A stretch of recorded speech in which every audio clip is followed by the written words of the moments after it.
It's a complicated story. I grew up in a Hungarian ethnic ghetto in Cleveland. We went there in 1950, and I grew up in this area. And I was there for about 10 or 12 years.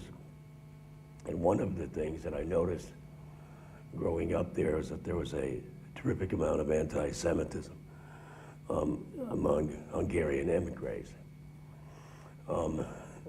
That made me, having grown up with that, it made me very alert to anti-Semitism and to writing about it.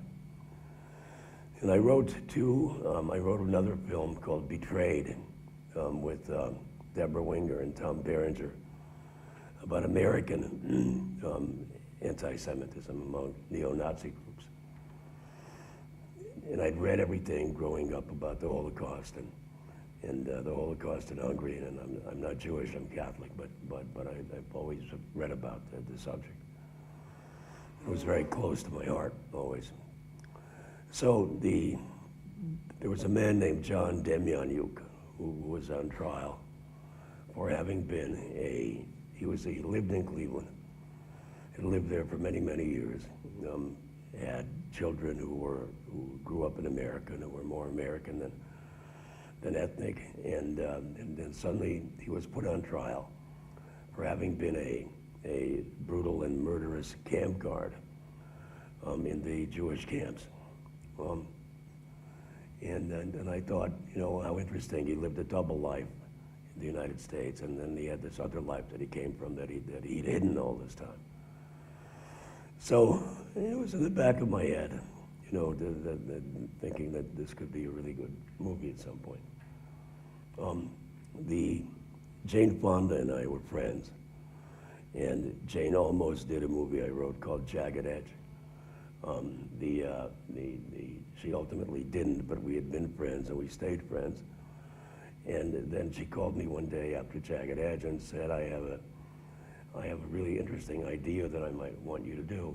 So I went down to LA and we had lunch, and the idea that she had was to do a remake of All About Eve on film Hollywood levels.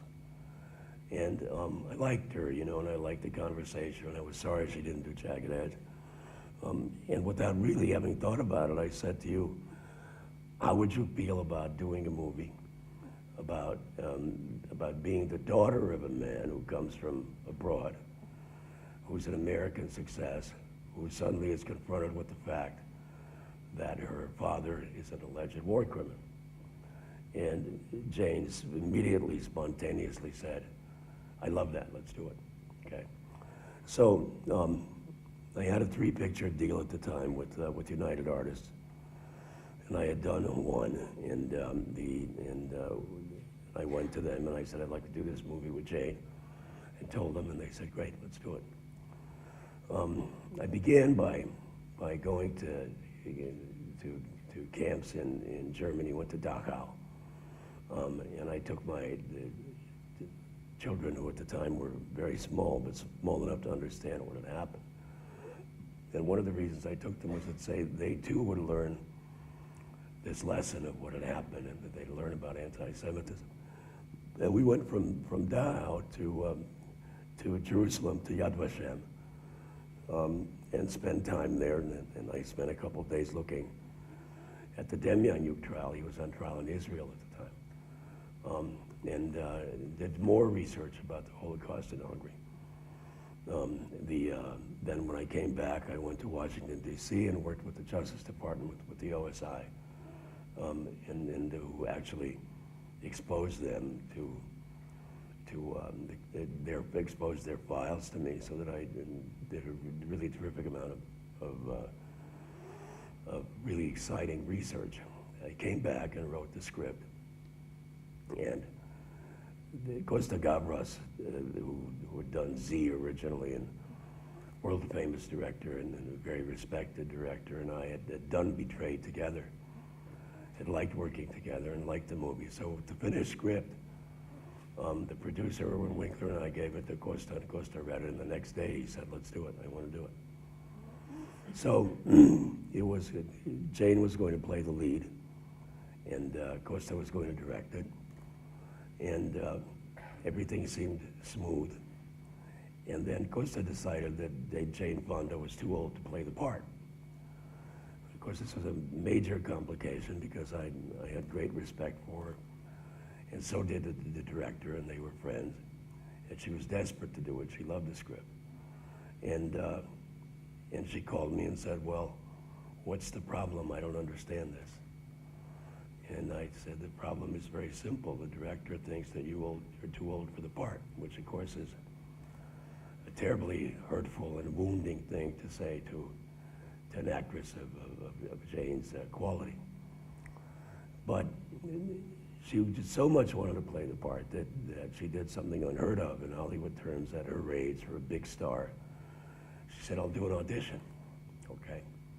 And I'll prove that I can do this. And Costa didn't want to do the audition. He said, I just don't think this will work. But as probably a favor to me and to Jane, he said, okay, I'll do the audition. Jane did the audition.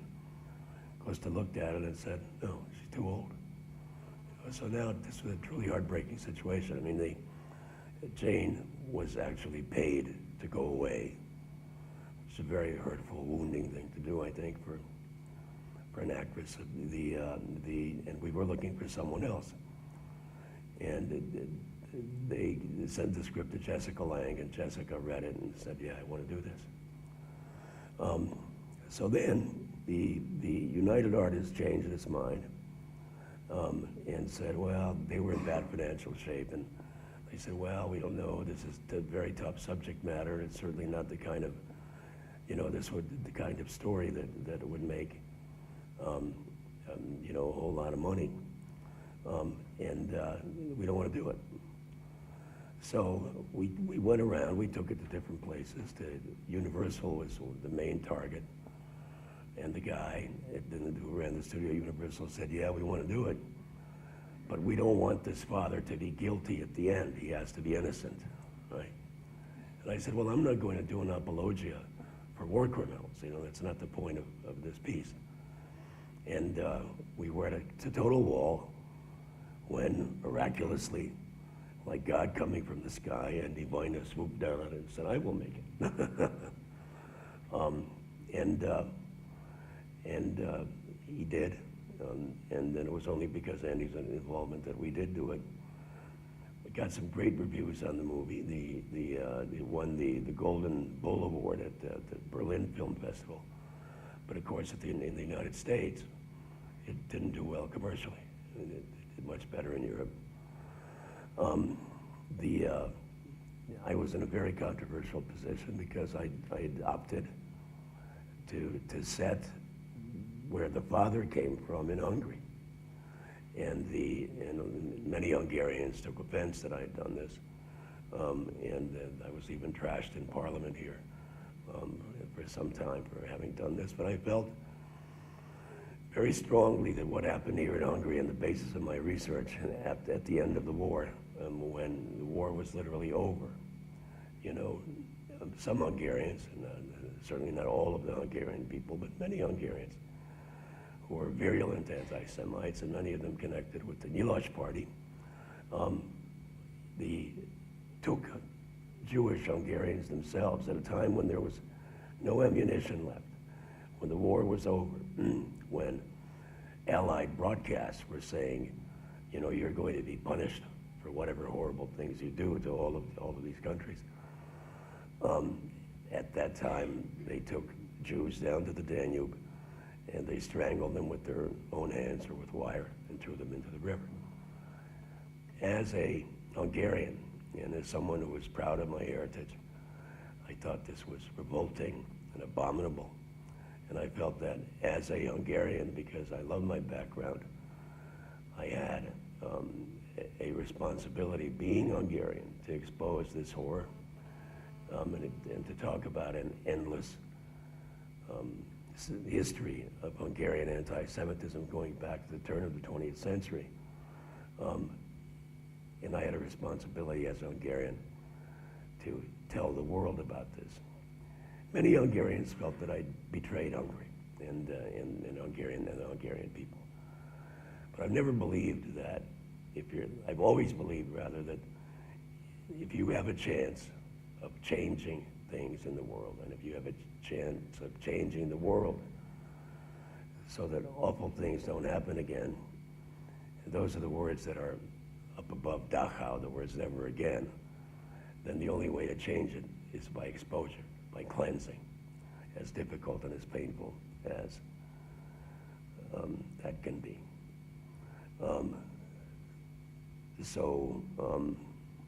They withstood the criticism, even though they were trashing me in the Hungarian parliament, even though I was getting a lot of threats from anonymous Hungarians, and even though I was the subject of a lot of attacks in American Hungarian newspapers. And if I look back at the 17 films and career, the film career, one of the things I'm proudest of is Music Box. So I said this was a complicated story, and it indeed is. There's one piece always missing from the idea. How many drafts did it take to you to get to the shooting draft?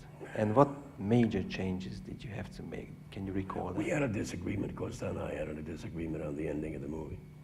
And the other changes were incidental and it didn't matter. But the ending of the movie, we differed. In the ending of my movie, Jessica Lange is destroyed by spiritually destroyed, riven, broken in half by what she discovers that her father did.